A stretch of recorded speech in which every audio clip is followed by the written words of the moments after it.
Okay, Gabe has a legit question, which is like we've gotten a couple days in, and I don't see where differential equations apply. Sort of question decisions. No, that's totally cool. So, differential equations come more or less from any time you're writing like a statement about derivatives. My claim is that you make a lot of statements about derivatives in physics. So the first one is the one you use every day when you drive over the speed bumps on the way in here. And that's really this thing about Hooke's law. And I forget whether Hooke have an E. Yeah, it's a hooky guy. So that's Hooke's law, which says Things in K. Force equals negative kx. Yeah, restoring delta force. actually, yeah. oh, negative kx. Yeah. So that's the essentially it's this thing about a spring, right?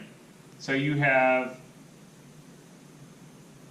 a spring with a mass on it, and you have some equilibrium value for your spring, right? So maybe your equilibrium's over here. That's what it would look like if the spring was relaxed. And so this is where you declare 0 to be. Right? And if you're displaced a bit, like down here, then you have a force that's pushing you back towards equilibrium. Right? So I'm displaced a negative amount, my push is negative, so that's going to give me some kind of a positive result, right? I'm being pushed in the positive direction. If equilibrium was back here, right, then I'd have a positive displacement and my force would be pushing this way. You guys all with that? Okay. So, my claim is that Hooke's law really amounts to writing down an equation about derivatives. So, you have this displacement thing, right? Cool? So, just for kicks, I'm going to think to myself, displacement's really a function of time, right? And that's what I'm interested in. I'm interested in the spring's behavior over time. So I'm going to think about x as a function of t, right? And then x is displacement, so that's really a thing about the kind of position of x, right? And I'm going to go think Newton at this. So right now I've got this block, it's got a force on it that goes that way. Okay. Is that the only force acting on this block? In that direction. Yeah, let's just go ahead and assume it is right now. And we'll add some other forces later. When we actually do this for real, we'll have to add a bunch of forces. But for right now, I'm going to assume that's mass times acceleration is minus k times displacement. Okay, what's acceleration here? X double prime of t. Yeah. So I really have m times x double prime is minus kx. Oh shit, I wrote a differential equation. That's why Anthony was able to do freaking physics 5A like nothing. Okay, this one though is actually pretty easy. So you get m times x double prime plus k times x is 0, right? And then you got a nice homogeneous equation. I'm going to just assume the mass is 1 just to make life easy, because I can solve this right now. And I'm going to assume the spring constant's 1 too. You gonna assume everything else is 0 or what? Just today, okay? Just today. Right? Okay, so what kind of thing do you know where you can add the second derivative of it to itself and get 0? 0. Good. So that would be one solution. X is identically 0. That's a fun one. E to the negative. Please also keep in mind, the existence and uniqueness theorem applies to this friggin' thing. E to the negative x. You guys see that?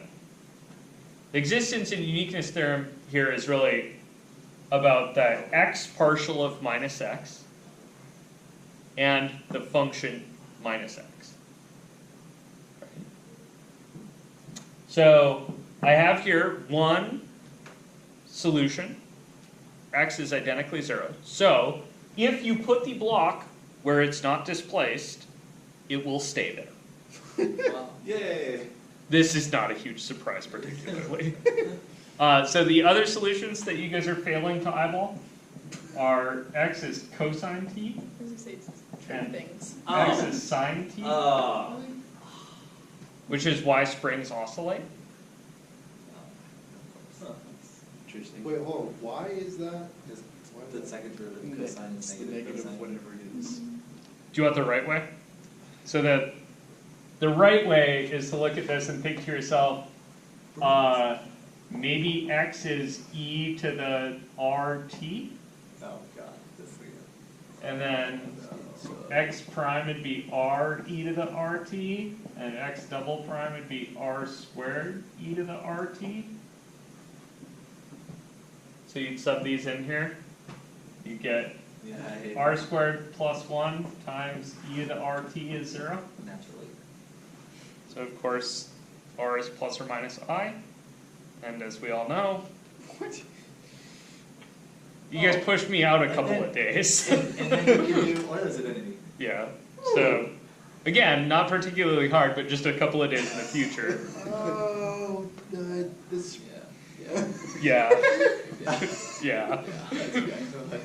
The physics thing, Right, right? that The we just oscillator learned, yeah. bullshit and Euler's equation and all that. Yeah, that's where this comes from. Yeah, Or Anka was that's like, ooh, now I gave Debinar in differential equations. You guys should do this. And then she writes that on the board. yeah. So the thing we missed is friction, right? We did a frictionless spring with a mass of 1 and a spring constant of 1. So if you adjust the spring constant and the mass, things obviously change a little bit. And if you add friction to the system, there's another little bit that changes. Cool. Wow. But, I wish we had that for the last lab. but yeah, this is a nice, easy thing, and this is why I can say, in all honesty, to the Algebra 2 students, like, every time you drive here, you use complex numbers. You don't realize it, right? But if if the ride feels like crap when it bounces over something, that's because this is happening, and what you want is for the solutions to this to not have complex numbers. You want it to be damped. Right, you want your car, when you drive over a speed bump, you want it to displace and then come smoothly back. You don't want it to displace and do this And thing, never stop. right? And you can adjust that by adjusting the mass of your vehicle. Just throwing some